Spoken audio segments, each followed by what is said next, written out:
अस्सलाम वालेकुम प्यारे बच्चों, अनोखी स्टोरी सेवर्स इसके चैनल में मैं आप सब दोस्तों को वेलकम करता हूँ। आज मैं आपको एक बहुत प्यारी सी, एक बहुत ही अच्छी सी कहानी सुनाने जा रहा हूँ जिसका नाम है हाथी और दर्जी। बच्चों, एक दर्जी अपनी दुकान पर बैठा कपड़े सी रहा था। एकदम से इसकी दुकान पर एक छोटा सा नन्हा सा मुन्ना सा हाथी का बच्चा आ गया और जोर जोर से आवाजें लगाना शुरू कर दी। तो दर्जी ने अपने बचे हुए खाने में से रोटी निकालकर इसको दे दी।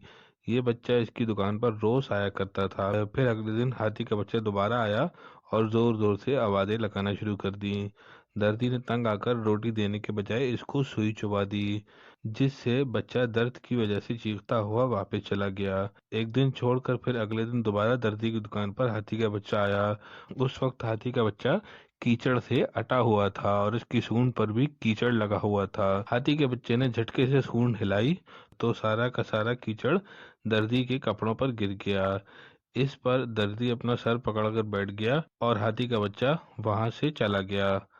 प्यारे बच्चों, इस कहानी से हमें ये सबक मिलता है कि आप जैसा करोगे आपके साथ बिल्कुल वैसा ही होगा। अगर आपको ये कहानी अच्छी लगी तो उसको ज्यादा से ज्यादा लाइक कीजिए, शेयर कीजिए और मेरे चैनल अनोखी स्टोरीज 7 को सब्सक्राइब जरूर कर दीजिएगा। जज़ाकल्लाह, अस्सलाम वालेकुम।